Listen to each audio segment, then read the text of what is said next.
SETA Foundation focusing on Balkans.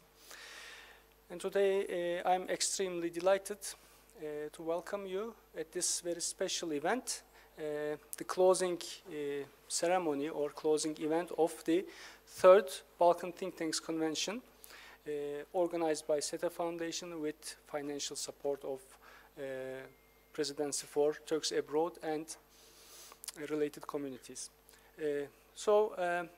Without further delay, I would like to welcome Professor Burhanettin Duran, the General Coordinator of SETA Foundation, for his welcoming remarks.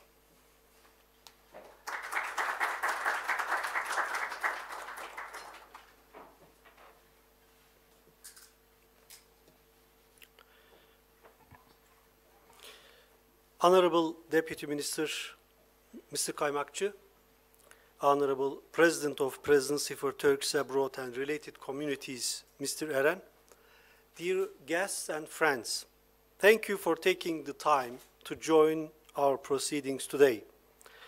As President Erdogan finalizes his tour of the Balkans, touching Bosnia, Serbia, and Croatia at the same time, we have laid down topics concerning the region here in Turkey. With this closing event, we are happy to conclude the third edition of the Balkan Think Tank Convention. This convention is a gathering of political researchers affiliated to think tanks in the Balkan countries, of course, with the inclusion of Turkey. With financial support of the presence of Turks abroad and related communities, SETA has so far organized 3 editions of this event. The first one took place in Ankara in June 2015 with participation of 30 think tanks from 12 countries. The second edition, which was titled The Renewed Strategic Importance of the Balkans, was organized in November 2016 in Pristina, Kosovo, and was attended by researchers representing 28 institutions from 12 Balkan countries. This year, we organized the third edition of the Balkan Think Tanks Convention with the general theme, Furthering Cooperation Under Geopolitical Challenges. This event brought together experts affiliated to 32 think tanks from Albania, Bosnia and Herzegovina, Bulgaria, Greece, Kosovo, Montenegro, North Macedonia, Romania, Serbia, and Turkey. For the last 3 days, the participants attended a series of panel sessions and discussed the political trends and developments relevant to the region. The themes of discussions included the transformation of global geopolitics and its impacts on the Balkans, major political problems and risks in the region, the status and the future of EU integration, common security challenges, social economic problems, and regional cooperation, especially within the atmosphere of Ukrainian war. One of the key objectives of the convention is to develop a regional perspective in identifying and understanding regional problems and, of course, proposing policy recommendations. In roundtable discussions, experts offer their viewpoints on common problems of the region. Another objective of the convention is to enhance dialogue and cooperation among think tanks in the Balkans and Turkey. The Balkans is, of course, among the geographies we as Turks and SETA observe closely. Due to the strong connections that exist between the Balkans and Turkey, we find it significant to develop a close understanding of the political processes and developments taking place in the region. The Balkans is perhaps one of the most significant geostrategic local points of the 21st century. And since the end of the Cold War, the Balkans has been going through a transformation process. First, the liberalization and democratization steps started at the turn of the 1990s. Of course, this led some gradual incorporation of the region into Euro-Atlantic institutions since 2000s. But in the next decades, what we expected was not actually realized. Yes, transformations has led some fundamental changes in political institutions, economic structures, but the problems of the Balkans has not been solved yet. There is still a kind of stability, peace and stability in the region, but there are some tensions as well. There are some issues waiting to be solved. Reform of the Dayton system in Bosnia and Herzegovina and the normalization of the relations between Belgrade and Pristina are particularly urgent for the region. The negative effects of historically rooted disputes also should be considered very carefully. The improvement of life standards in the region is very critical. In order to improve the economy, encourage foreign investments, and reduce unemployment, better connectivity and infrastructure, all of them should be developed throughout the region. Today, I can say that there are two key challenges in the Balkans. The first one is the Western Balkan countries' accession to the EU, and the second one is the EU crisis impacting the entire world. Maybe we should add this also the stability issue and also possibility of some conflicts within the Balkan countries. Before there were pandemics, economic crisis, refugee crisis, all of them, including Turkey, all countries are trying to cope with these challenges. When we look at the EU issue, EU integration of the Western Balkans is quite simple. Everybody in the Western Balkans wants to join EU, but there is one matter, not today. There is a lack of coherent policy in the Western Balkans in terms of the EU's method. After the Kosovo-Serbia crisis, it became clear that EU has no idea how to function in the region. Many of the Western Balkan countries suffer from critical ideological cleavages that have split these nations at their core.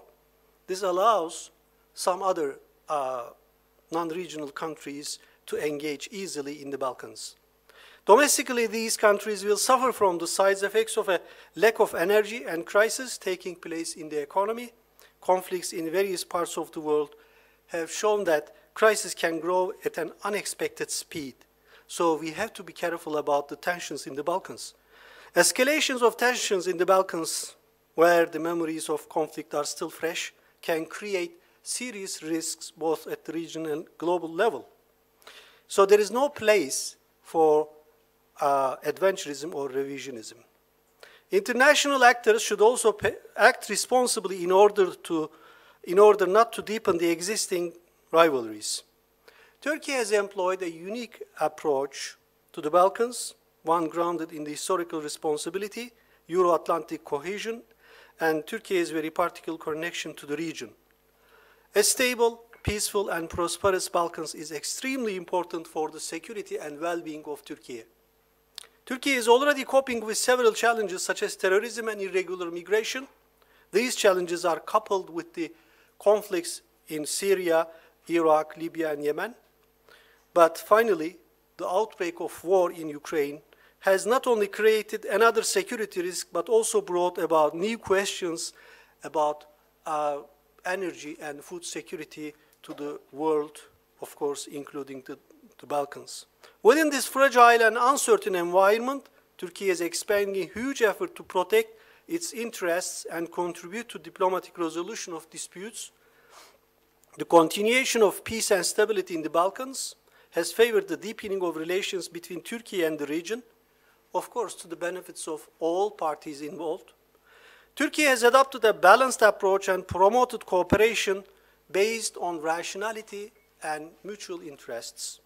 At the same time, Turkey has offered its support to the region through developmental, technical, and financial assistance, as well as humanitarian assistance in the era of COVID, and Turkey is following the same path after the pandemic. Investors from Turkey have been working throughout the region to contribute to the economic integration.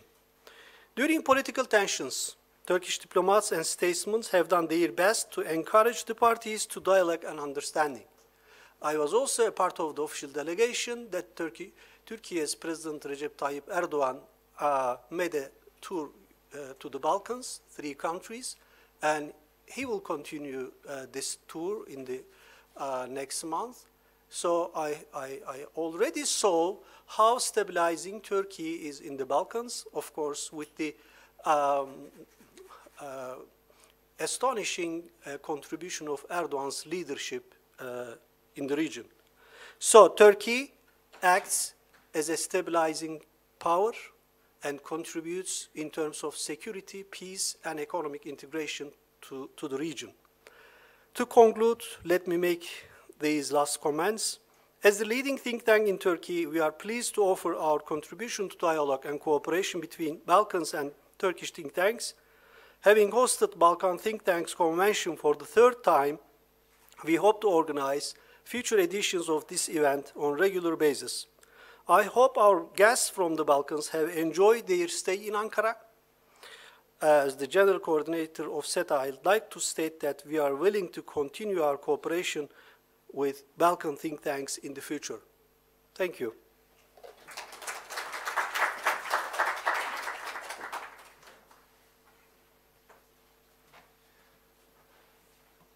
Thank you very much, Professor Duran. And for his welcoming remarks, I would like to invite to the floor Mr. Abdullah Eren, the President of the Presidency for Turks Abroad and Related Communities.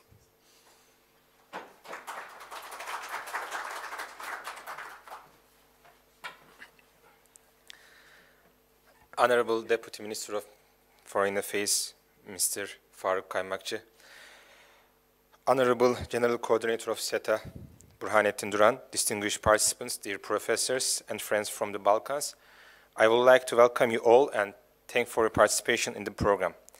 Many thanks also goes to SETA Foundation for making it possible to discuss essential political matters affecting the region along with these esteemed academics and researchers. The Balkan Think Tanks Convention was held in Ankara for the first time in 2015 and the second in Pristina, Kosovo in 2016. Given the success of the previous meetings in terms of revealing the academic agenda regarding the problematic areas of the time, reveals the importance of this program.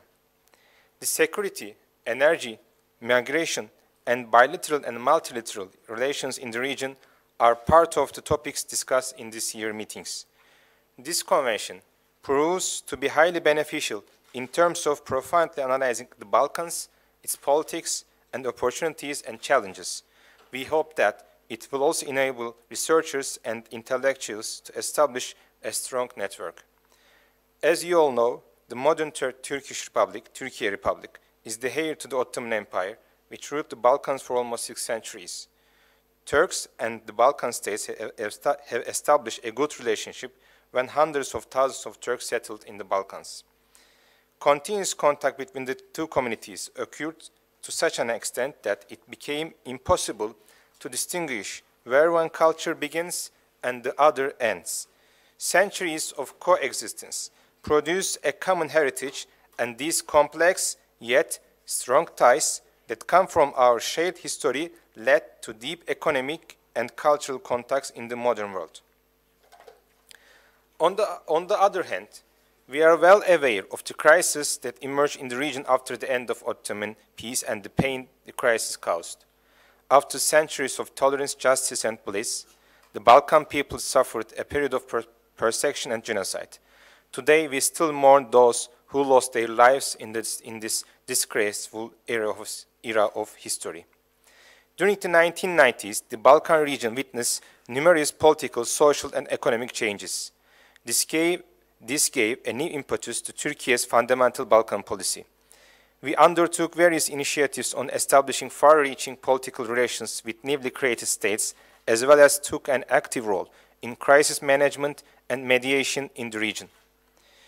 Turkey's position towards the Balkans remained the same while the time and actors changed. Ensuring stability, consolidating democracy, and intellectual development has always been Turkey's main goal in the region. Remnants of still standing civil infrastructure and the Ottoman era architecture are another aspect connecting us wholeheartedly to this land. In every corner of the Balkans, it is possible to stumble upon ancestral artifacts. Mostar Bridge in Bosnia, the White Tower of Thessaloniki, Banyabashi Mosque in Bulgaria, and Turkish Pazar in Üsküp are some of the most prominent examples of Ottoman architecture in the region. Perhaps it is why the Balkans still feel like home to Turks. Along with architectural works, Turkish human capital in the Balkans also maintains its importance. Despite the fact that the wars and crises of the 1990s forced the vast majority of the Turks living in the Balkans to migrate to the mainland to save their lives, there are still a considerable amount of Turkish communities living in Greece, Bulgaria, North Macedonia, Kosovo, and other Balkan countries, including my uncle and my aunt. The Presidency for Turks Abroad and Related Communities, YTB, was established as a result of valuable initiatives of Türkiye Republic to strengthen bilateral relations while protecting and developing the common cultural heritage. The Turkish population living in the region is seen as a genuine asset which would create a favorable milieu for nurturing special relations within Balkan states. As I told, myself being a part of the Turkish community in the Western Thrace part of Greece, can sincerely say that the activities carried out by YTB in this direction ensure that the unprecedented bond between Turkey and the Balkans remains unique. YTB's efforts concentrate on increasing intellectual interaction and developing human resources. To this aim, we organize many student and youth programs such as Balkan Youth Schools, cultural events, and academic and scientific research programs, as well as thematic gatherings with NGOs and think tanks. Balkan Youth School is one of the most prestigious programs that carry out in the Balkan countries for enhancing the academic and cultural development of high school and university students. Through this program, high school and university students receive seminars in field of history, philosophy, international relations, sociology, self-improvement, psychology, arts, communication, media, and etc. Balkan Youth School supports Balkan youth with their preparations for life and enriches their intellectual development. So far, in 4 consecutive years, more than 2,000 students had the chance to participate in this program. Along with these projects, we also have collaborations with regional universities in almost every Balkan country as YTB on cultural mobility projects and symposiums.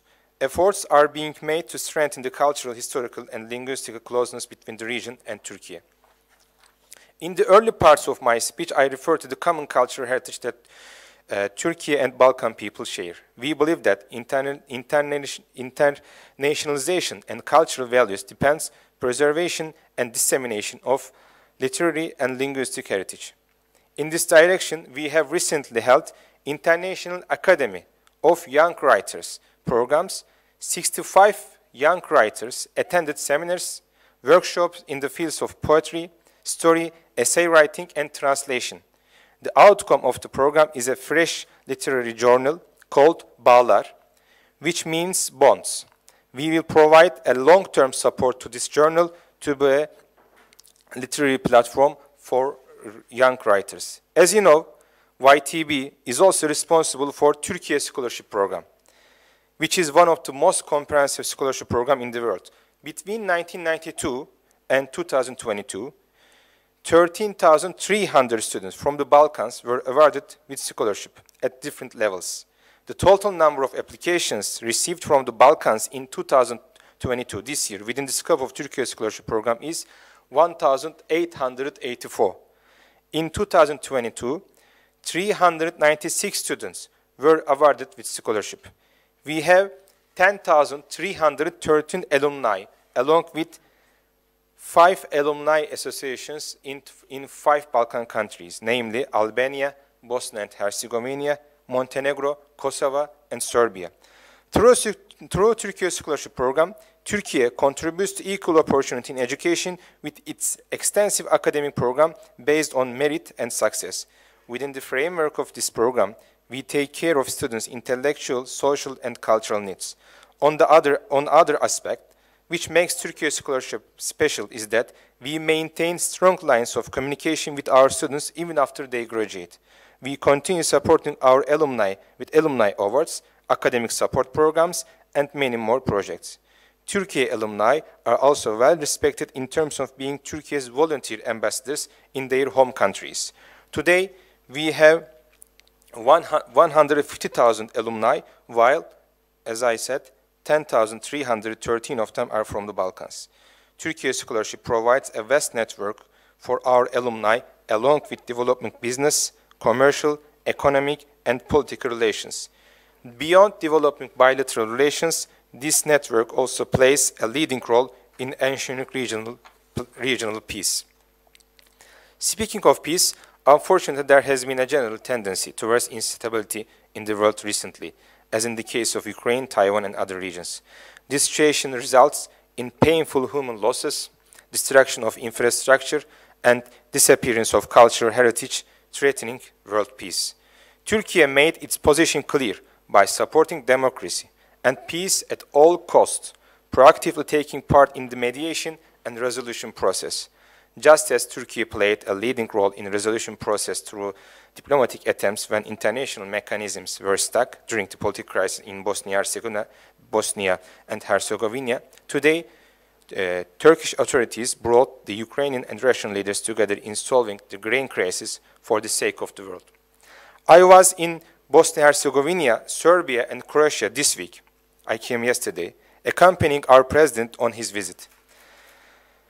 Our President Recep Tayyip Erdogan's relationship with the Balkan leaders is more than excellent. Among other things, high-level contact provides a good basis for further expanding and embodying these relationships. During this visit, agreements were signed in different sectors, and in Bosnia and Serbia, an important step was taken which started a new era in bilateral relations. We expect that being able to travel between Turkey and those countries only with identity cards will enable large cross-border flows as well as provide touristic benefits. These new arrangements will contribute to economic growth by increasing the rapprochement and cohesion between the peoples of those states. As for our relations with Croatia, the future will be better than today. I am sure of this, of course. A book was published this week that sheds light on the lives of Turks who settled in Croatia during the Ottoman era, their history and their current situation. It is an academic book that contains field studies, interviews, and information derived from archives. We hope that increasing the familiarity and understanding between people will contribute to shared wisdom as well as offering new areas where think tanks can work together and support academic studies, especially interdisciplinary studies. Dear friends, dear participants, we are descendants of the same ancestors who grew up with the same lullabies, experienced the same culture, and continue to live with the same traditions. Now, it falls upon us to take these exceptional relations to a next level and deepen our cooperation in the fields of politics, economics, culture, and education. As YTB, we are more than happy to contribute to the development of bilateral relations in all these areas, and we will continue our efforts to maintain the communication and bond of love with communities in the Balkans that share ethnic, religious, and linguistic roots with Turkey. Before ending my speech, I once again extend my sincerest thanks to my colleagues and, of course, to SETA Foundation, firstly Mr. Burhanettin Duran, and special thanks to Mr. Mehmet Uğur Ekinci. SETA Foundation responsible for organizing this event, and of course you valuable academics and researchers for giving us a different perspective with their work, and dear participants for their attention and enthusiasm. I hope that the program was fruitful for you. Lastly, I send my greetings to the brotherly Balkan people. Thank you for listening.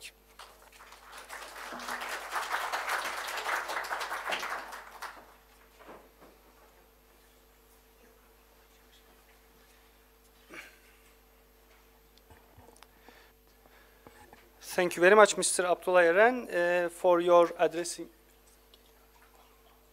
for your opening remarks, and also for the generous support of your institution to make this event possible. And after these welcoming addresses, we are going to listen to the keynote speech of Mr. Ambassador Faruk Kaymakcı, the Deputy Minister of Foreign Affairs and Director for EU Affairs. Graduated from the Economics Department of the Faculty of Political Science of Ankara University in 1988. Mr. Kaymakcı had 2 master's degrees from the London School of Economics and College of Europe in Bruges in the field of economics and politics of the European Union, respectively. He worked at the Turkish Ministry of Foreign Affairs in Ankara at the Directorate General of Balkan States for international economic organizations, for policy planning, and finally for European Union. Abroad, he served at the Turkish Embassy in Tripoli, at the NATO Senior Civilian Representative's Office in Kabul, and 3 times at the Turkish Permanent Delegation to the European Union in Brussels. He was the Chief Foreign Policy Advisor to Turkey's EU Minister and Chief Negotiator and Director for EU Communication at the EU Ministry between 2009 and 2011. He served as the Consul General of Turkey in Basra from 2011 to 2013. Later, he was appointed as the Ambassador of Turkey to Iraq, where he remained in office until January 2017. He was the permanent representative of Turkey to European Union from February 2016 to August 2018. And then, finally, he was appointed as the Deputy Minister of Foreign Affairs and Director for EU Affairs in August 2018. Without further ado, please welcome Mr. Ambassador Faruk Kaymakcı.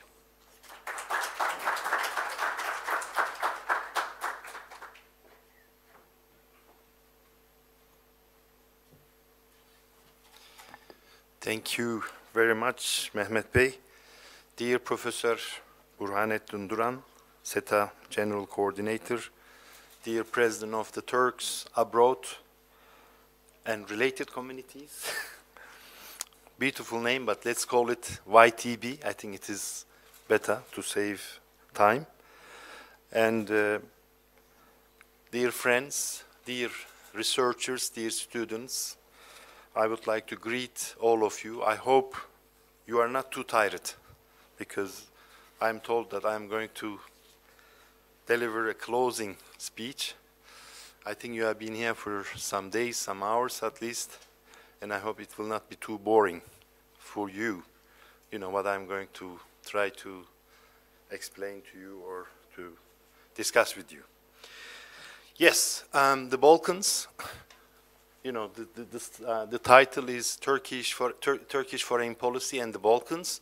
Actually, you know, when it comes to the Balkans, we don't see really, you know, as a foreign policy issue, because ourselves, you know, we are Balkans. You know, we have cultural, I would say, even, you know, art-wise, sports-wise, history, economy. So we are also part of the Balkans. And yes, of course, we have sovereign states. But really, for us, it is more than a foreign policy issue. And we all remember the Pax Ottomana. Of course, the Pax Ottomana includes more than the Balkans.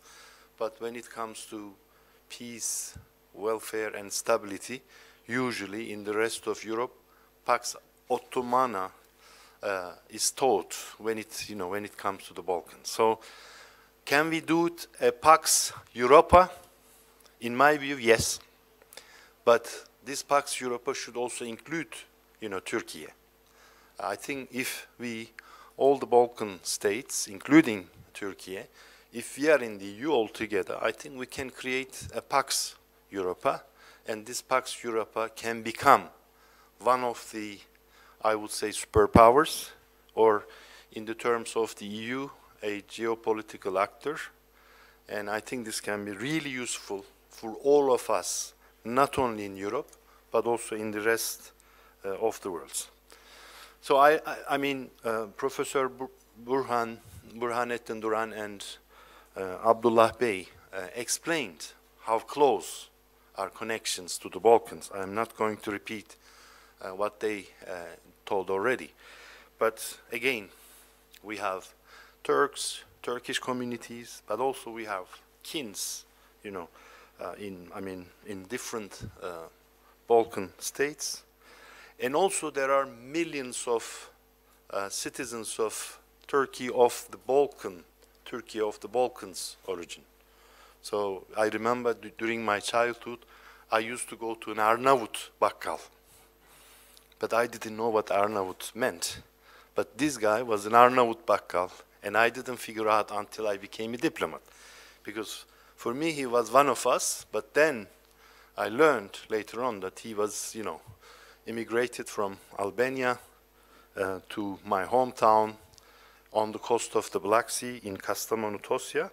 But again, so he was there, and this is just to show you how close we are, and I don't need to explain to you, as you also know this already. So again, when you look at the historical and cultural heritage in the Balkans, we see many traces of the Ottoman Empire, and this also actually leads us to a claim that the Ottomans invested more in the Balkans than in Anatolia. I don't know. It's a historical claim. I'm not, you know, an expert, but there is this claim, and I think somehow it seems to be true, because if you look at, you know, all the buildings, all the bridges, all the investments, all the things which were built, I think this clearly shows that Turks and the Ottomans see and saw this part of Europe as their own home, as their own places, and so this is why they also invested enormously in the Balkans as well. The Balkans is also important, you know, for Turkey, because this is also a connection, a route to the rest of Europe in terms of, you know, transportation, in terms of connectivity, and this is why it is important to have a permanent stability, peace, you know, especially in the central Balkan area. I say central. We can claim, or I can claim, that there is a central Balkans, but please don't force me to accept Western Balkans. This is an artificial division. I understand the EU, because the EU wanted to discriminate against candidate Turkey, and they decided to call these 6 states of the Balkans as Western Balkans to have regular meetings with these countries. It's fine, you know, we encourage this, we support this, but there was no need to discriminate against Turkey in the EU process. And actually, as a Balkan state, Turkey would have been much more contribution to the process so far. Okay, if we cannot do it with the EU, we are doing it alone. Fine. Maybe this is more efficient, because we are one single state, deciding quickly, acting quickly, plus we have close ties with all countries. Sometimes our Bosniak friends are a little bit, you know, worried or upset when we have good relations with the Serbs. But we tell everyone that we see all of you as our brothers and sisters in the Balkans. The only thing that we want is really a lasting peace, a lasting stability, and also, you know, respect for each other, respect for all beliefs and cultures. And this is what is needed, I think, in the Balkans. And this is why we do not discriminate, really. We invest, we help to everyone. If we include Greece, which is also a Balkan state, our investment level in the Balkan states is around $30 billion. So it is immense, it is important. And also our trade level including or excluding Greece, because Greece is an important trade partner on the immediate border. But we have also almost or around $20 billion of trade volume with the countries of the region. And actually, this year we have seen already 30% increase in our trade relation. And of course, now with the Bulgarian neighbors, being able to enter Turkey with their identity cards, so we are not even asking passports. I think we will see more and more trade, more and more exchange among our peoples, and I think it will be useful, in terms of recovery, economic recovery after the pandemic, and also in terms of dealing with the negative, impacts of the Russian war against Ukraine. So there is no need to mention, but the Balkans is key to the peace and stability of the rest of Europe. You will hear me saying many times the rest of Europe, because I want to underline this, because when people refer to Europe, sometimes they forget the Balkans, they forget Turkey, and this is why I am insisting on this word of the rest of Europe. Again, as I mentioned, we are not an outsider. We are not a foreign to the area, to the region. We are part of it. And this is why sometimes we have issues with the EU. Sometimes our EU colleagues try to portray Turkey as a destabilizer, as a threat to the Balkans, and sometimes they compare Turkey with Russia, China, or some other countries with, negative connotations, if I can say. But this is nothing to do with us, and I strongly believe that most of our policy lines are in line with what EU want to see at the end, I think. But we are active, we enjoy, if I can say, the advantage of being a single country, because before the EU acts among 27, they need to consult each other, and of course there are also EU member states of the Balkan region. They also have particular attention to the region, and they cannot easily and quickly decide. Sometimes their policies are contradicting, but I think our policy towards the Balkans mostly in line with the EU, because we want to see all of the Balkan states, including Turkey, as a member of the EU, and also, if they all want, as a member of NATO. We know that Serbia still have some, doubts and concerns, but okay, it's up to them. But we are supporting all of them in the Euro-Atlantic integration. Again, our presence is not only about economy, but our presence means also YTV. So we are investing in the youth of the Balkans to get better education, to get better understanding of Turkey through our Turkey scholarships. We are investing in culture and arts through our Yunus Emre Institute. We are doing our best in terms of international cooperation and development through TICA, which realizes many projects, but also our Directorate General for Foundations. They are also helping for the restoration of our common, cultural heritage. But sometimes, interestingly, when we restore a mosque in one of the Balkan states, it is seen as a threat to the Balkans. But we also restore a church in Istanbul, a Bulgarian church, for example. I think this we need to work on together. We have to explain that people should respect all beliefs, and our intention should be better understood. Of course, we have Diyanet helping.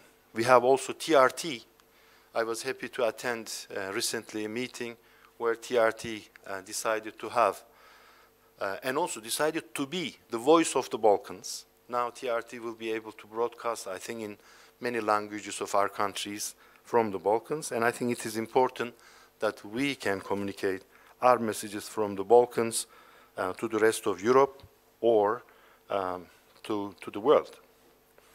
So, what are we doing with the Balkans? I mean, how we are doing it? I mentioned a few dimensions, but of course, we have quite a lot of high-level visits, political consultations, and we have also business missions. As Burhanettin Bey and Abdullah Bey mentioned, the recent visit of our president, I think it was important, it was timely.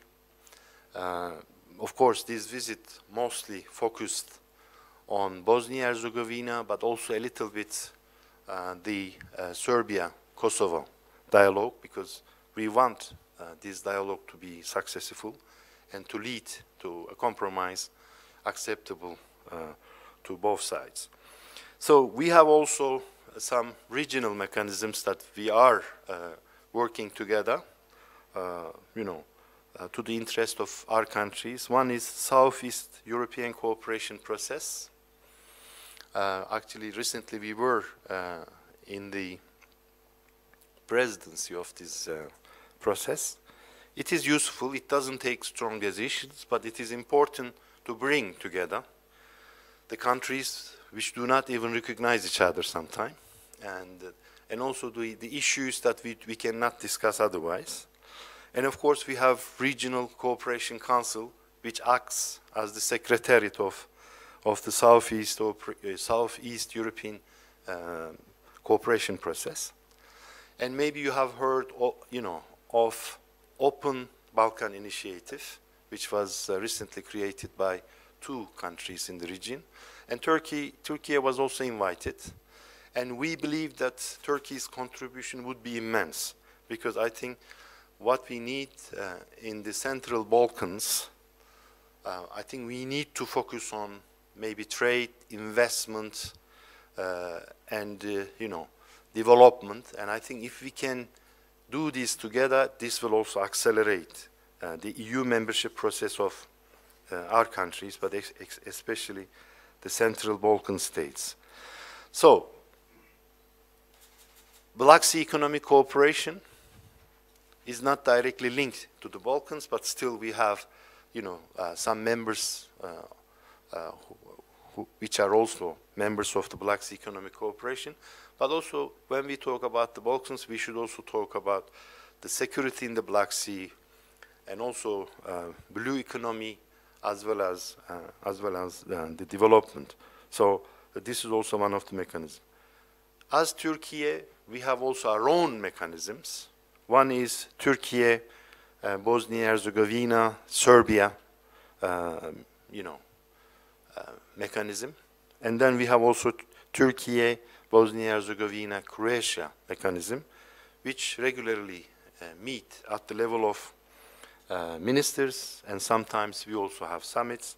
So far, for example, we had 14 ministerial meetings and 4 summits in the case of Turkey, Bosnia-Herzegovina, and Serbia.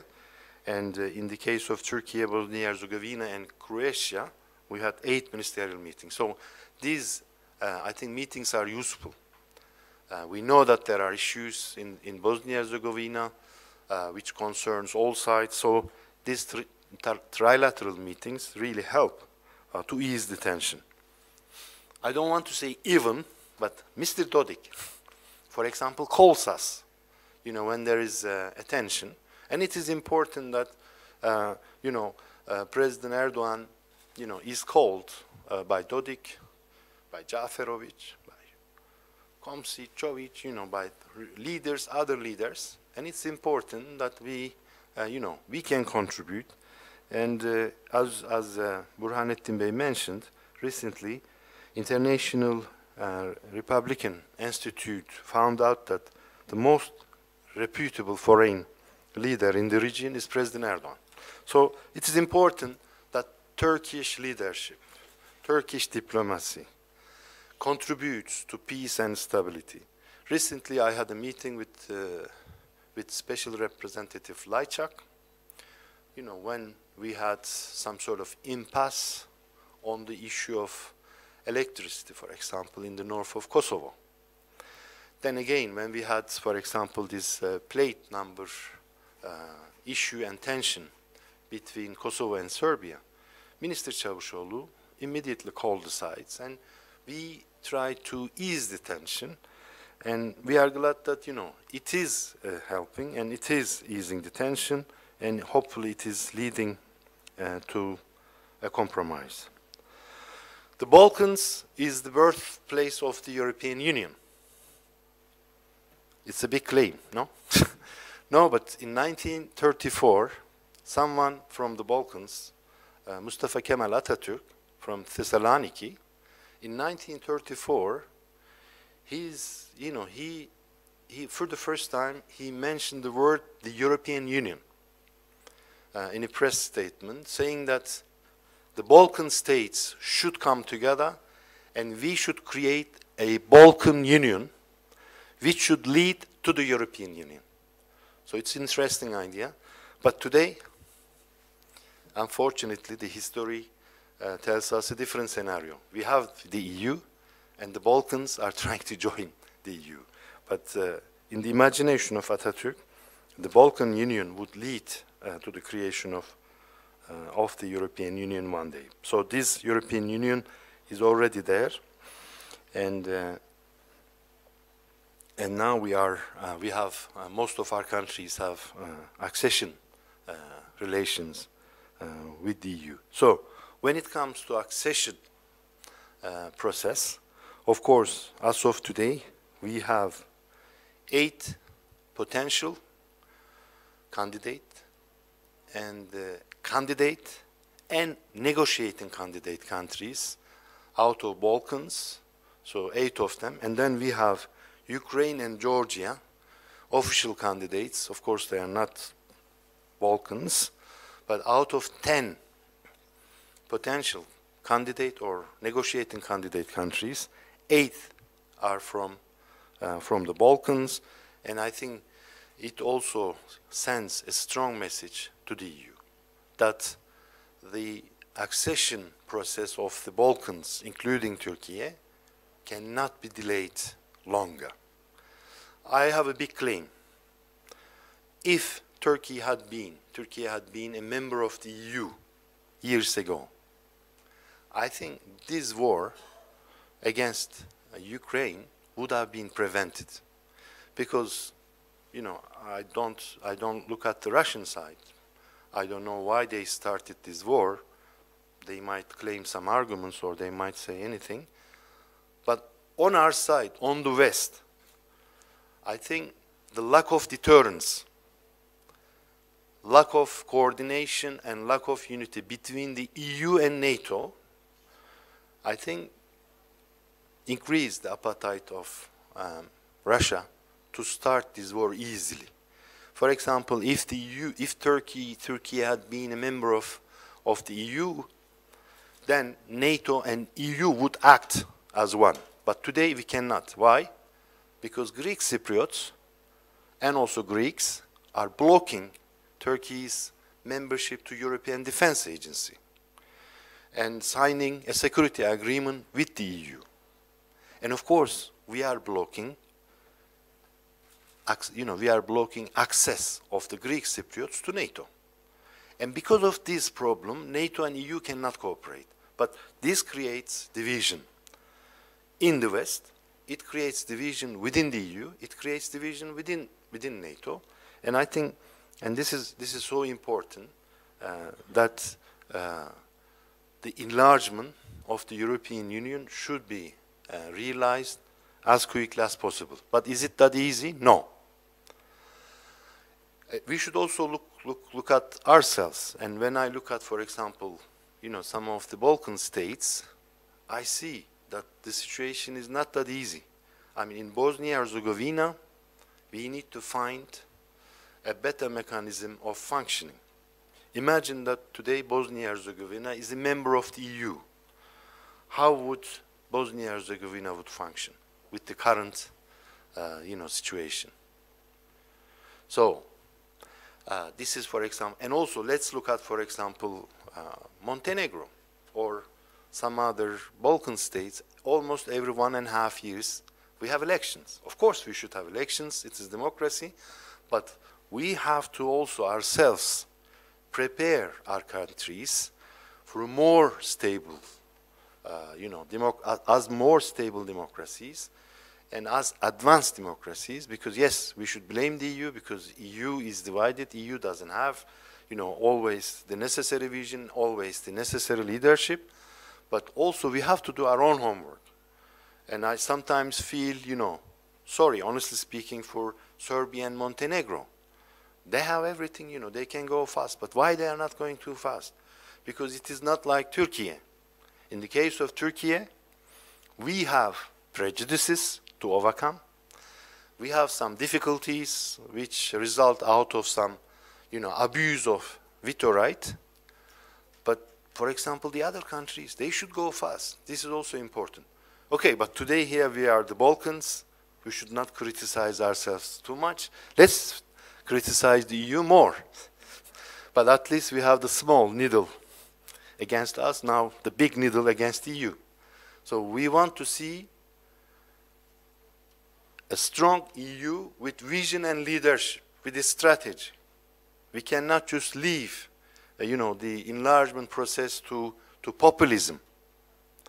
If we have populism, we see the results. I mean, I don't want to refer too much to the UK, but Brexit, for example, is it really well-calculated decision? Okay, I respect, the decision of the British people, but many scientists, many researchers claim that this referendum was not well prepared and the people was not well informed, and populism played a lot in this result. But anyway, so the EU was, dragging its feet, and now due to the Russian war against Ukraine, due to the fears, more fears that we see now in the Balkans, suddenly the enlargement of the EU again came to the forefront. Good. But also the EU realizes that this will not happen tomorrow. It will not happen next year. It will take some time. And for this, now we have invented something that President Macron called European Political Community, and President Michel of the European Council renamed it Geopolitical Community, but I think now we will call it EPC, European Political Community. So this is supposed to help the candidate countries to accelerate their accession. If this is the case, and if it is not an alternative to the EU membership on the way to EU membership, then it's good. And I can already tell you that as President Erdogan also shared with his counterparts, Turkey is ready to be part of the EPC, because we believe that our contribution to the EPC and also our EU membership would be the most important, most valuable contribution. So we will see what will happen next month in Prague. So we will have the first EPC Summit, to which we hope that all candidate countries, but also those European countries who are not interested in EU membership, but they want to have cooperation, so they should be invited all. And we hope that this can also be something which can help all the candidate countries to accelerate their reforms, to display unity, European unity. But there is a strong, there is an important issue that the EU itself has to tackle, and it affects all of us. The abuse of the veto right. This is killing the process.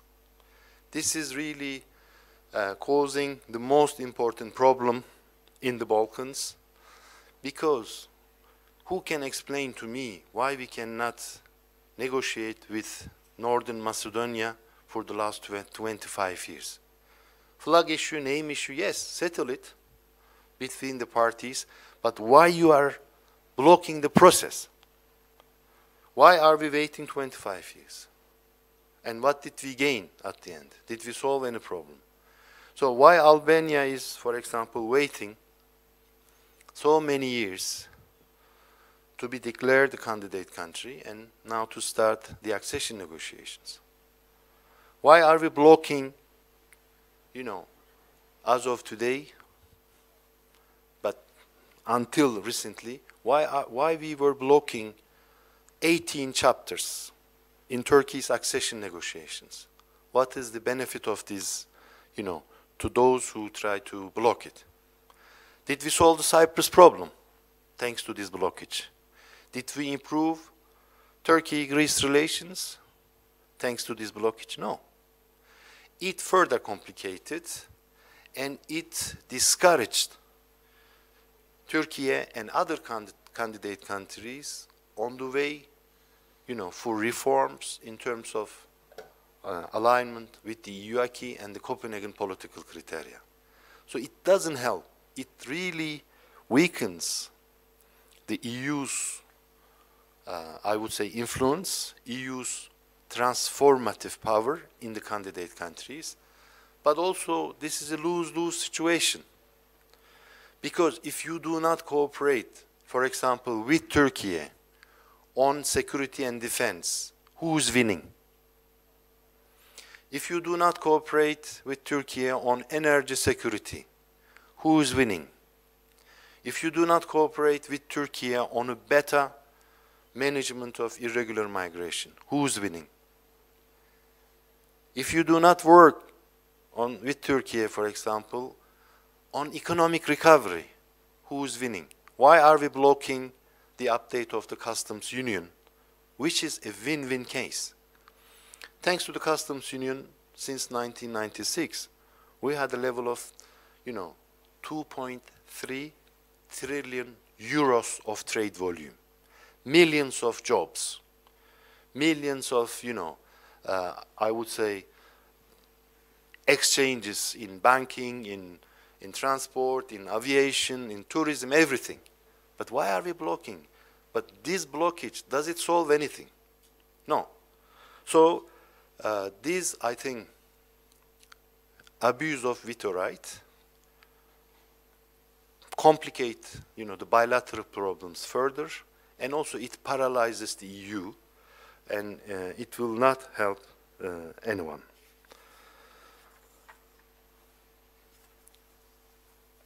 I think I should slowly finish because I see some challenging eyes which might ask some questions. But just very briefly, and maybe Burhanettin Bey and Abdullah Bey can tell us more on the recent visit of our president to 3 Balkan states. I think it was important that, you know, we made sure that in Bosnia and Herzegovina, we should now concentrate on the elections. Yes, maybe it's not a perfect election law, it's not a perfect situation, but I think it is not easy to change the electoral law, you know, just 1 month, 2 months before the elections. So I think it is important that we have these elections, and after that, of course, we should tackle all the concerns of the 3, you know, component parts of Bosnia-Herzegovina. I think it was the right message given at the highest level, and I think all leaderships have agreed, and I think it's a good thing. Again, Serbia, Kosovo, we are doing our best that they understand each other better, and they try to, you know, develop some confidence building measures, you know, from plate issue to electricity, and we also told our friends in the Balkans that we are ready to do more if it helps. We had business council meetings, I think, which will lead to more trade, more investment, more exchanges to the benefits of all of our peoples. And again, I mentioned briefly the visa facility or, you know, the travel facility recently offered to Bulgaria, for example. Now it is also offered to the Serbs. and the Bosnia-Herzegovina, you know, with Bosnia-Herzegovina as well, we will sign an agreement to travel freely. I mean, with identity cards instead of passports. This means that people can easily, quickly travel, and this is important. And what else? Did I miss anything? I'm sure we promised many scholarships from YTB and many projects probably from TICA, but of course we will continue to do so. And I think if the EU wants to be jealous of Turkey, fine. But EU should not try to show Turkey as a threat or destabilizer, because our aim is to contribute to the stabilization and welfare and development in these countries. Okay, I think I should stop here, because I believe that I made quite a Balkanic speech, very, you know, not very well structured, but I think more or less I made my points and I made my claims, also a little bit to provoke you. So if you have any questions, any comments, any criticism, it's most welcome. So.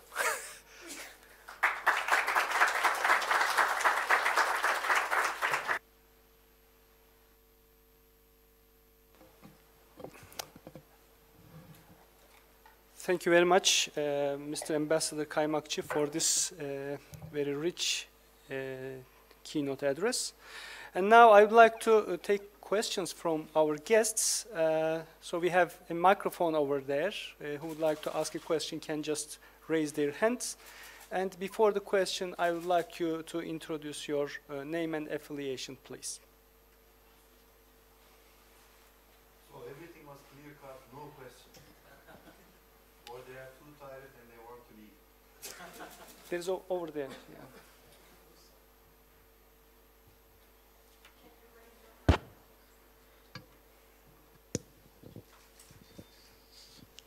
Thank you for a pleasant speech. I'm going to ask by the way, my name is Müşteba Sait Derece, third year political science and international relations student in Marmara. I'm going to ask a question about Bosnia and Herzegovina. What do you think about the triple government system in Bosnia? Thanks.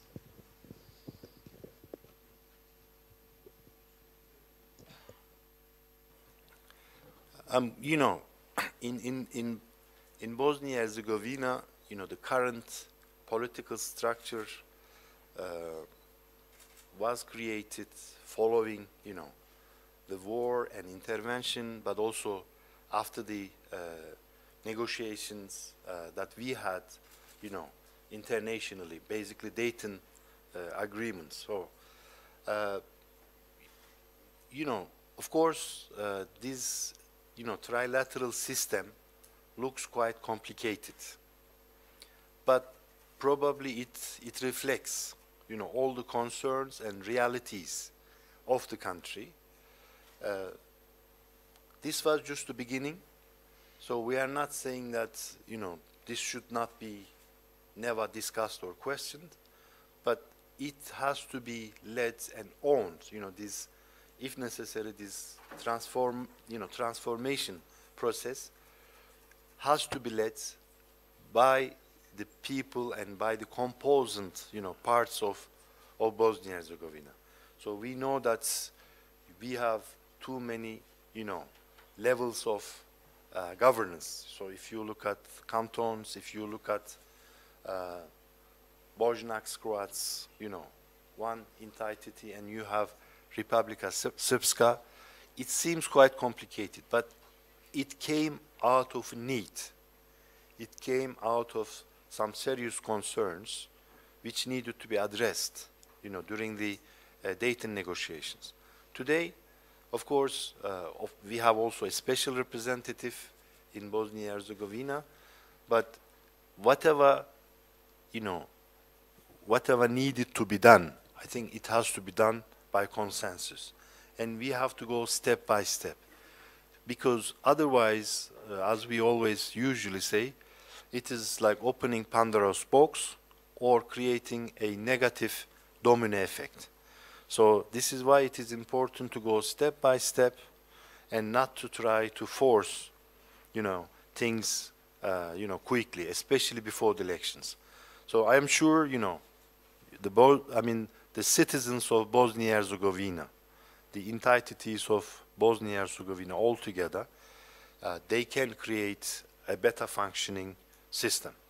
But we can help them, but we should not force anything. Let's go step by step, and let's go also with the guarantees and also with the stability effects of, let's say, Euro-Atlantic integration process. Thank you. Gentleman from the front and then in the back.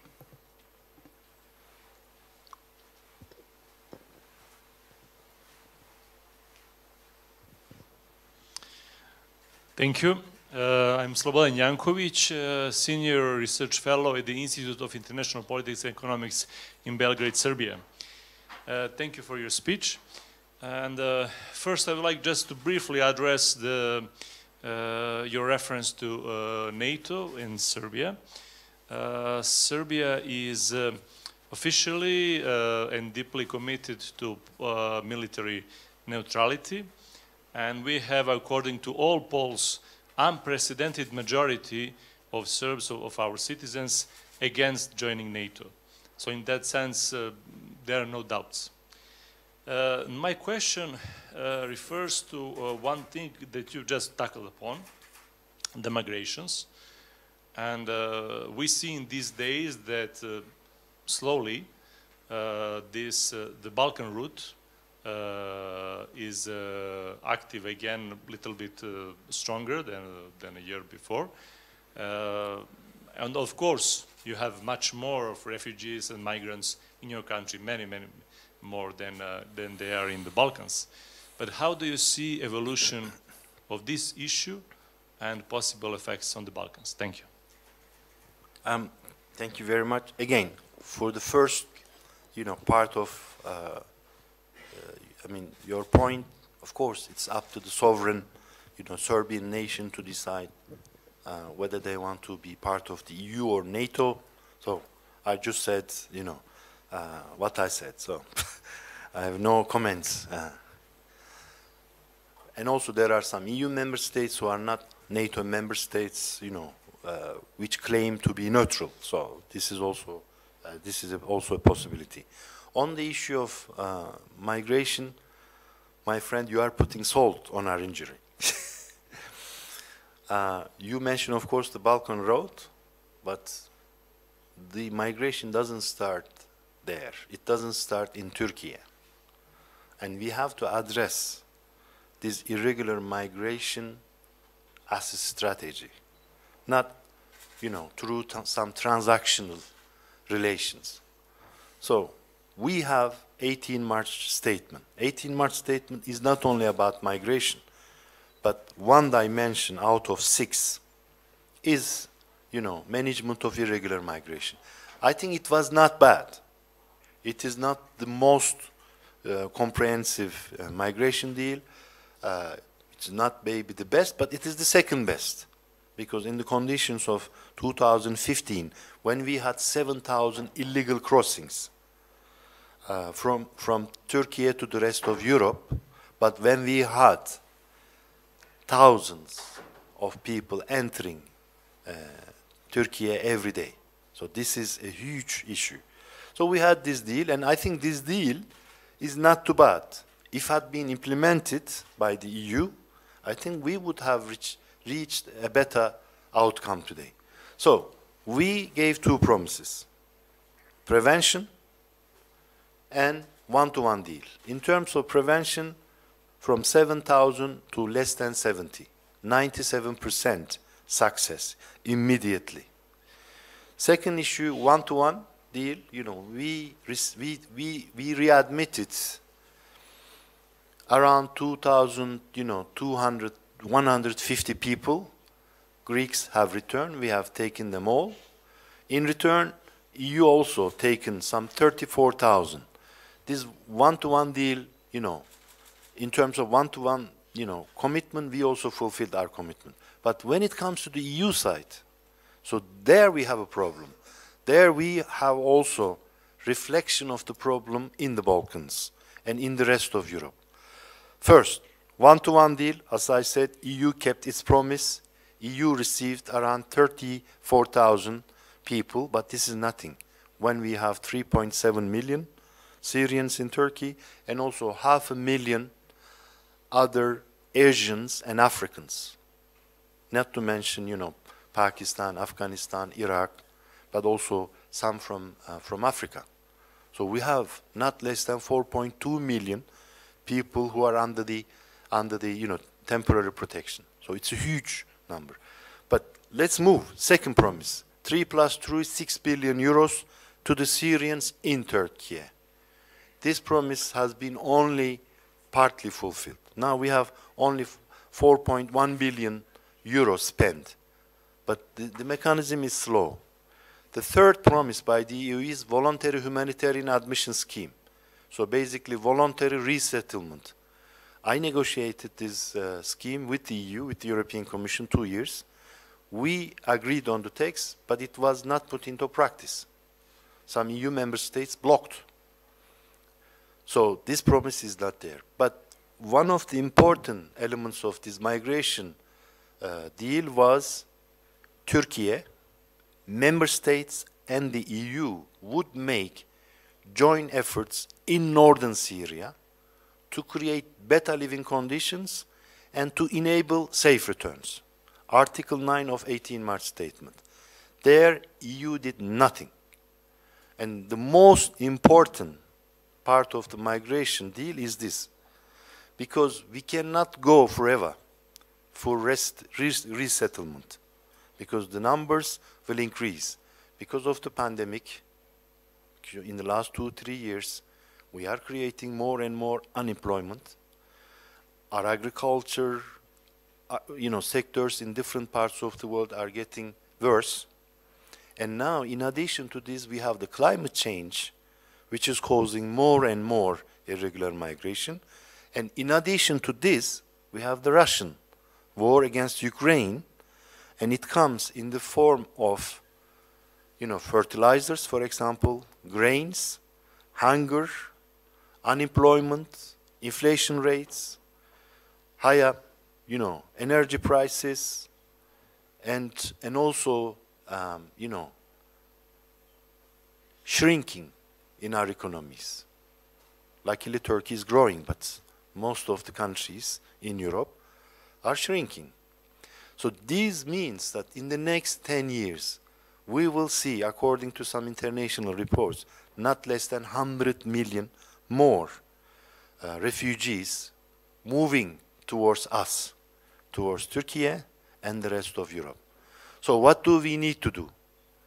Our 18 March statement is partly dealing with resettlement, but this resettlement promise is not kept by the EU side.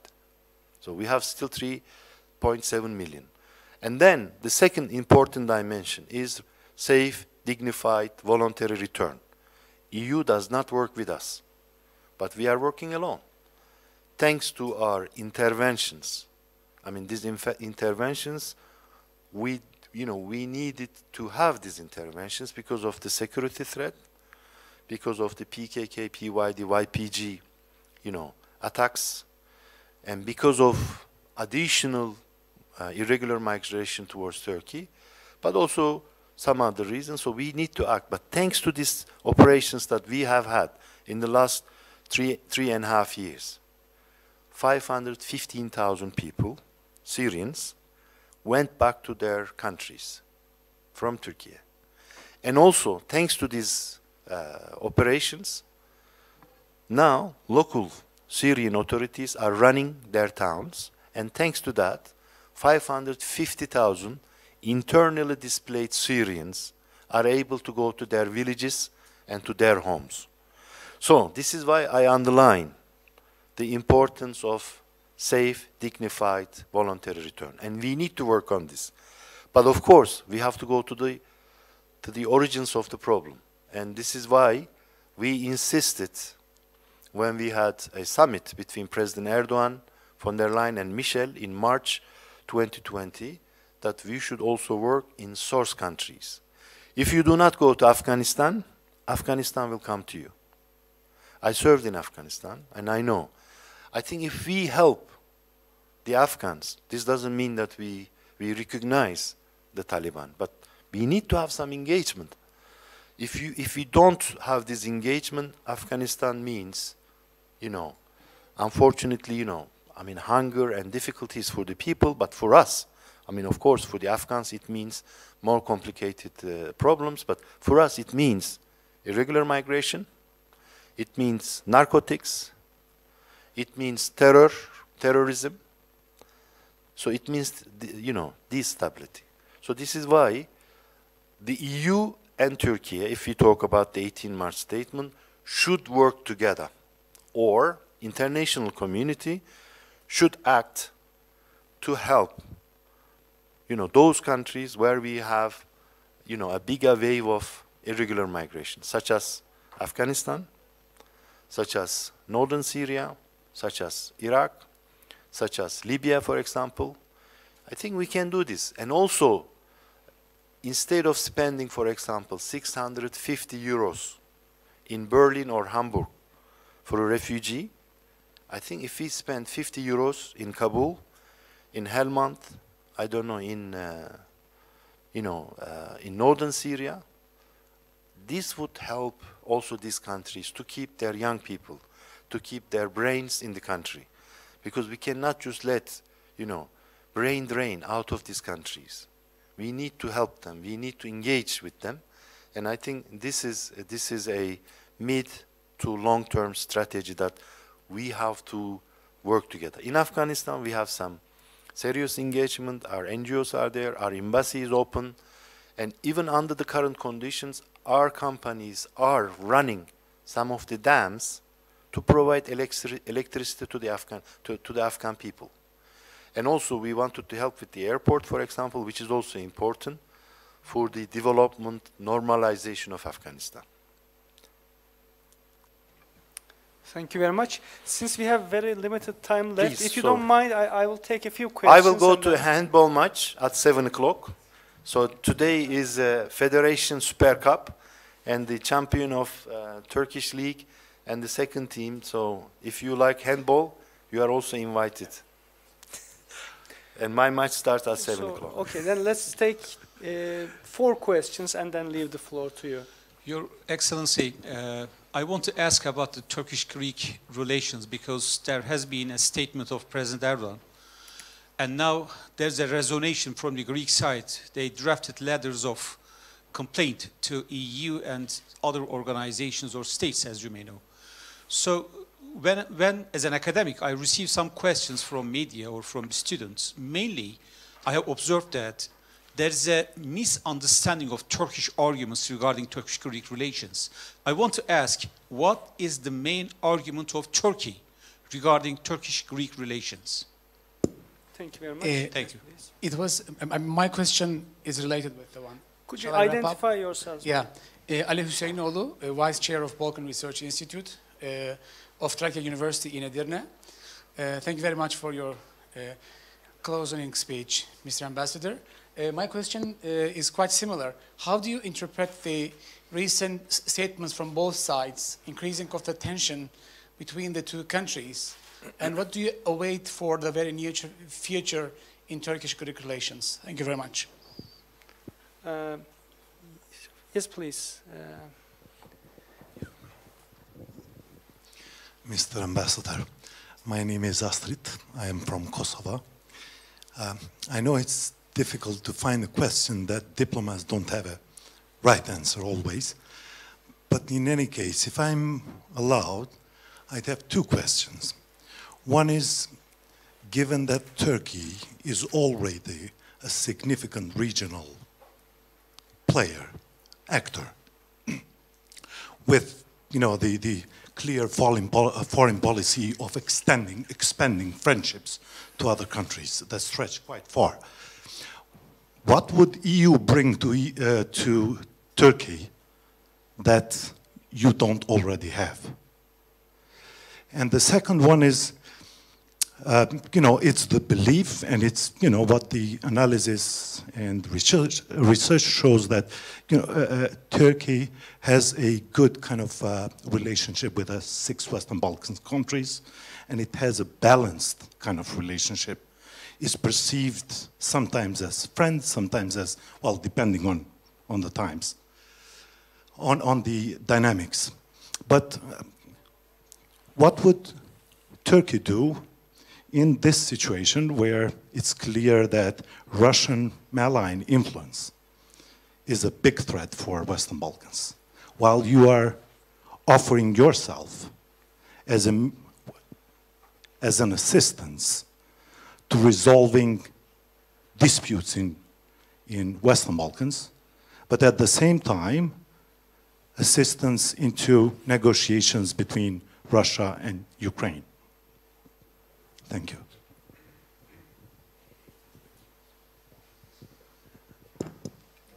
Thank you. I'm Tatar Avdio, a researcher at Kosovo Center for Security Studies from Kosovo. I have a couple of questions. First, regarding the dialogue between Kosovo and Serbia that you referenced sometimes in your speech. First, is Turkey, for example, coordinated also with the US and the EU, but also other countries like UK, which has its special voice in the dialogue, and specifically Turkey? How does it see the conclusion, the final deal between Kosovo and Serbia? We have, for example, the US, which is very voiced in this regard about the conclusion of dialogue, but we have not seen it, at least from the mediators, which is EU. How do you see the conclusion between Kosovo and Serbia dialogue? And the second question is, we have seen recently the presence of the Minister of Foreign Affairs of Turkey in the last meeting of the Open Balkans. What message does it send this? Because I think it's the first time that Turkey is not represented, but it's maybe participating in one of the meetings of this initiative of Vučić and Rama and the Macedonian Prime Minister, while other countries are not participating for the reason known, at least from Kosovo, because Serbia is not recognizing Kosovo. So how do you see this partial initiative of regional cooperation when it is not fully represented by the old Western Balkan countries? Thank you. Okay, thank you. These are really big questions. So if I would... Any other burning question? Yeah. One more maybe from a lady for the first time. A lady voice, please. All right then. Hello, thank you for your speech. I'm Lara Kadıoğlu from Koç University. I'm a law and international relations student. 2 days ago, we made an agreement with Serbia about visiting the country with our ID cards and vice versa.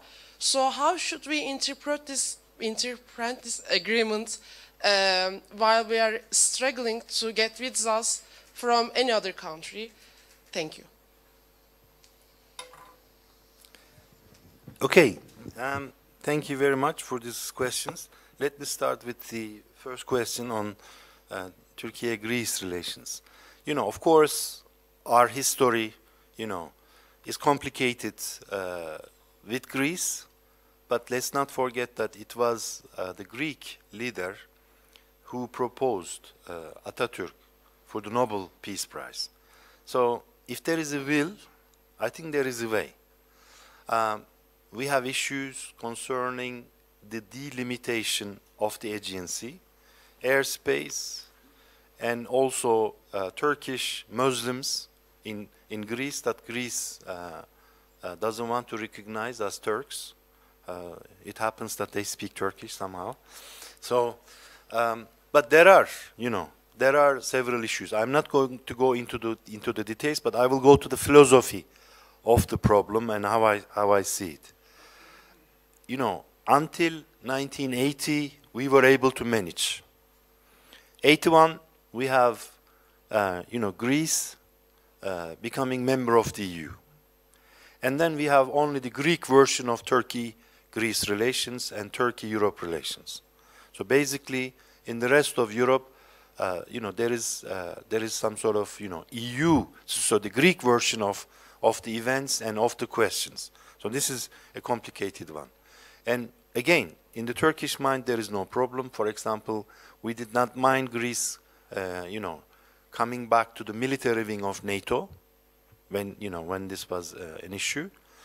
So you can see this. From 1974 on, of course, the Cyprus issue became part of Turkey-Greece, tension or whatever. So now, especially after 2004, Greece and Greek Cypriots, they believe that they can impose their maximalist, their irrationalist, positions on Turkey, and also EU's unfortunately blind support to Greece and Greek Cypriots because they are already members of the EU, complicate the problem. And it does not help anything at all. It will create a very reactive, angry Turkey. And if it comes to our sovereignty, violation of our sovereignty, and Turkey will not hesitate to respond. But I hope that we will not come to this point. So basically, if we look at, for example, Cyprus issue,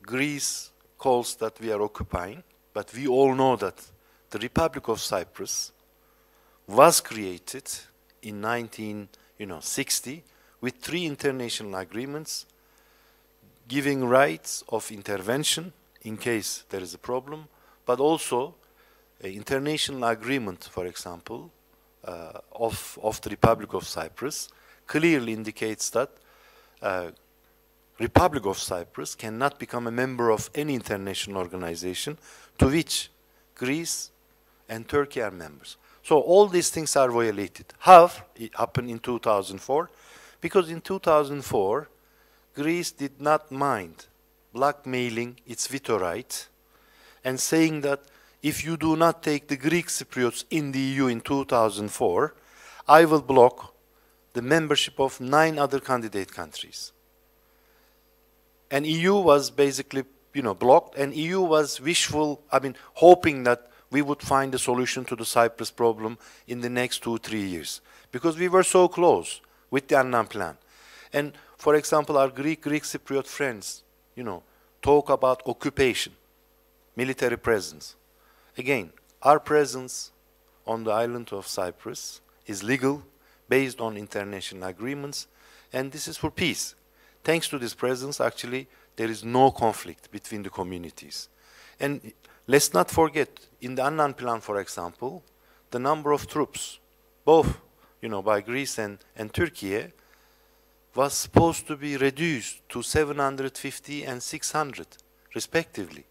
So we have no intention of, occupying anywhere. And also, the wrong assumption of the Greek Cypriots and Greeks is that they think that this island of Cyprus is Greek, and the Turks on the island, they are minority, and we will give them the minority rights. This was never the case. This was not the case in the Republic of Cyprus, and it will not be the case. So what happens with the EU mechanism? If the EU makes every single day a blind statement saying that we are in full solidarity with Greece and with the Greek Cypriots, then it complicates the issue, because Greece and Greek Cypriots, they get spoiled and they don't see any meaningful dialogue. They just insist on their position and they tell us that this is a European problem. My sovereignty, my territorial waters, my airspace, my exclusive economic zone is decided by the EU and supported by the EU. So you have to respect this. This is wrong. This is wrong. And it doesn't help, to solve the problems. So we hope that these violations and provocations by the Greek and Greek Cypriots will stop, and we should focus on a positive agenda, and we should have normal relations. And also the EU, should not, mess up with these bilateral issues. Why I say mess up? Because when it was, when we had a problem between Croatia and Slovenia, EU said it is not in my jurisdiction. I leave it to the parties to decide to solve the problems, among themselves. If necessary, they can go to the international court. When it is about Serbia and Kosovo, again, the EU says, I'm not going to take a side. I am encouraging both sides to find a solution bilaterally. But why, when it comes to Turkey, you take a position? Because I can tell you there are two main reasons. One, some circles in the EU, they don't mind abusing the Cyprus and Greek Cypriot issue to delay or prevent Turkey's EU membership. And there is also the idea that now, because Turkey is not close to the EU membership, so this problem keeps Turkey away. So because we don't want to discuss any more Copenhagen political criteria or technical criteria, let's have this issue on the forefront, and let's put the Greek and Greek Cypriots in front of the Turks, and we don't have an issue. There is also this feeling. But this doesn't help any of us. So we want to see a meaningful dialogue. President Erdogan was the first European leader to call Mitsotakis when he was elected. And actually, a few months ago, when they met in Istanbul, they agreed that issues should be solved bilaterally. But what happened? Then we have seen, Greek Prime Minister going to the US, complaining about Turkey, encouraging the US Congress, to impose restrictions on Turkey. And it goes to the EU meetings all the time and send, letters of complaints. Basically, how we are responding, also Minister Çavuşoğlu, sent a letter to his EU colleagues to explain Turkey's case. Turkey wants to see solution to these bilateral problems through bilateral means in line with international law. And we explained, for example, some of the Greek violations, some of the Greek Cypriot provocations in the Ismet, in the Aegean, in the airspace. So, and also we underline the fact that when it comes to meaningful dialogue, for example, Greece has reservations. Even if we decide to go to the international court, we cannot discuss territorial waters with Greece, because Greece has put some reservations. And what is the logic of going to the court then, if you have reservations? Imagine that Turkey says, I have reservations on this issue, and then we still go to the court on that issue. Is this really logical? So we try to explain this to our EU friends, and I hope EU will come to the terms and will be a contributor rather than a spoiler in these bilateral disputes. So I think I also refer to the future, and I hope that in Prague, when we have this European political community summit, I hope that our leaders can talk, and EU and Turkey can make their case, and then we can find some ways, for any possible dialogue. Why EU membership? One question was asked. Yes, Turkey is a big country, Turkey is a big democracy, but whether you like it or not, the EU is becoming, what I say, kanuni of Europe. EU is a rule maker in Europe. Your diplomas, your travel rights, accreditation of anything is fixed by the EU. So you have to be in the decision-making mechanism. If you want to defend your sovereignty fully, and if you want to defend your interest, and if you are a European country, like all of our countries, we have to be in the decision-making mechanism. For us, it's not like a question of fantasy or just, I don't know, joining a rich club. No.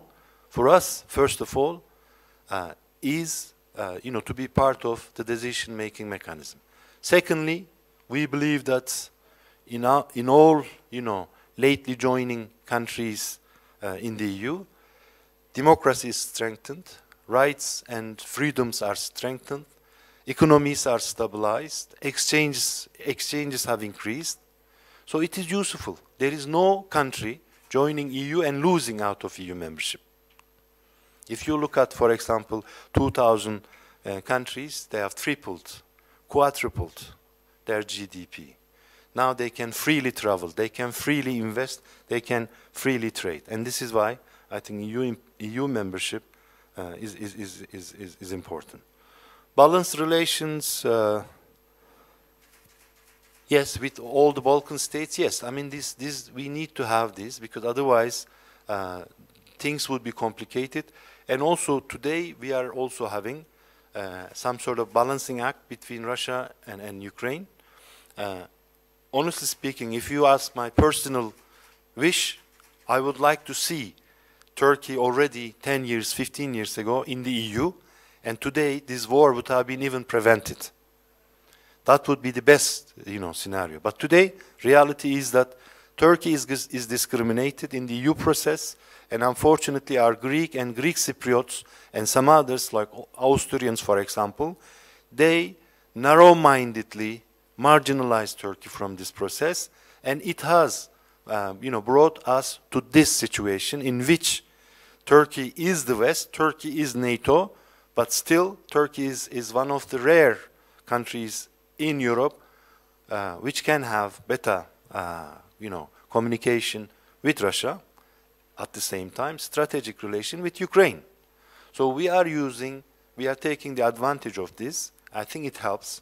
Thanks to this connection, thanks to this diplomacy by President Erdogan, by Turkish diplomacy, we have been able to have this grain agreement which prevented a major hunger crisis maybe in Africa.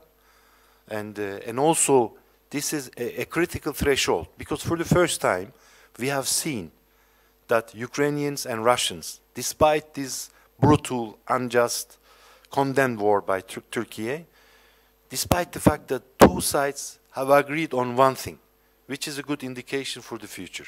What we are asking, what we are hoping is that let's have a ceasefire and then let's continue the negotiations, because we are losing lives. We are destroying buildings, we are destroying infrastructures, we are harming, everyone. We are not only, Russia and Ukraine, but also the rest of the world. We are all losing. We are paying higher prices. We are losing our jobs. And and maybe because of this climate change will have, some difficulties, because now we have to go back to maybe to coal and to some other thing. So, and this is why Turkey tries its best. When it comes to special envoy issue, I mean, every country has a way, but we have a strong, mission missions, diplomatic missions abroad. We have a strong team in the foreign ministry, and we have a strong team also in the presidency, and we have, almost hourly coordination, and we act, and also we have also different partners here. I mentioned YTB, TİKA, and Yunus Emre, and Marif, and also, so we act, and I don't think we need, such a special envoy, but this is a way, this can also be tried, but for the time being, I personally don't see this need, but if necessary, yes. So having a special envoy, are we interested in the name of this envoy, or are we interested in the outcome? So for us, the outcome is important. We want to reach something, and of course, you don't need to do everything visibly. Sometimes we do things, in a Balkan way, in our way, and then I think it helps. So, other thing is the Open Balkan Initiative. Yes, 3 countries for the time being. So we were invited, and the Foreign Minister Çavuşoğlu was there. I think, in my personal view, we can build on this Open Balkan initiative, but we need to make something concrete out of this. Should we move for should we, for example, move for trade facilitation, visa facilitation, maybe, move a little bit maybe towards customs union? If we do such a thing, I think this initiative would be useful, and I think Turkey as the most advanced candidate country in terms of EU acquis would be great help, I think, to the Balkan, Open Balkan initiative. Of course, all countries, in my view, should be able to join and should be able to do something concretely. Visa, yes, I mean, we are facilitating travels from our neighbors. It's not only Serbia, but also it's Moldova, Georgia, and other countries, Ukraine, for example. So what about us, Turks trying to go to other countries, other European countries? Yes, unfortunately, especially in the last few months, we have seen that many people are waiting too long to have an appointment, or some people cannot even have an appointment, or they are rejected. Okay, I mean, we have had meetings. Actually, I had I had 2 meetings 3-4 months ago with Western embassies in Ankara, but also with visa agencies. The main problem is this: during the pandemic, the application, the number of applications came down around to 20%. And because of the pandemic, they had to dismiss some of their visa workers. They reduced the number of their consulates, their embassies, but also at home, in their capitals, in their ministries of interior, for example, or foreign affairs. They also reduced the number of staff, thinking that, why we are paying. And plus, people cannot go to work. Plus, there was less application, much less, application. Now, after the pandemic, because this summer especially, everyone believes, I hope this is true, but I don't think it is true, the pandemic is over, let's move, let's travel. So the application, the number of visa applications increased more than 15 times. So then you have less staff. So this is the problem for the time being. Some people claim that it's political. I mean, so far, but of course we expect, especially from our Western friends, to accelerate this. They are telling that they are doing their best, but this is the situation. So in visa relation, you cannot have, okay, if you do this, I will do this. I don't think it would work. At the end, we have to think, the best interest of Turkey and the citizens of our country. So we follow up this issue, and our Minister Çavuşoğlu is keen on getting some, breakthrough, and we are working with the embassies, and I hope, they will act fast. But I saw this problem also in the airports of Brussels and Frankfurt. They dismiss people because of the pandemic, less flights, less connections, and now, when after the pandemic they started, flying again, they could not find people to handle the luggages at the airport. Last time I was missing my plane in Brussels because they couldn't handle it. 2.5 hours, from the entrance of the airport to the, entry point to the plane. So it happens. I mean, if it is the Turks, we would handle it quickly. But if other Europeans, they take time. And so this is the issue. I faced a similar problem in Iraq when I was ambassador to Baghdad. We decided to not allow Iraqis to enter Turkey, having visa at the airports. We said, no, you have to have visa from now on. You have to go to the embassy. You have to apply for e-visa. It was a big issue, the first 2-3 days. But in the second week, everything settled. Because we created solutions, we became, we acted in a practical way. And I am sure our other European friends from the west and north of Europe, they can do this, and we will definitely follow this up, and we will make sure that our citizens should also be able to freely travel in Europe. Thank you very much. I hope I was not too long. Yes, thank you very much for your kindness for extending your talk to address all these questions. So we are already 20 minutes over our time. Thank you again for all participants, for Mr. Burhanettin Duran, for Mr. Abdullah Eren, and Mr. Ambassador Faruk Kaymakcı for all their addresses. So I would like you safe travels back, all our guests, and I hope we meet again somewhere in the Balkans or Ankara. Thank you very much. Please do not hesitate to invite me to your think tanks when I visit your countries, because we will have regular consultations with your countries. But whenever I visit any neighboring Balkan country, I also try to go to a think tank, and I would be happy to meet all of you also in these, circumstances. All the best.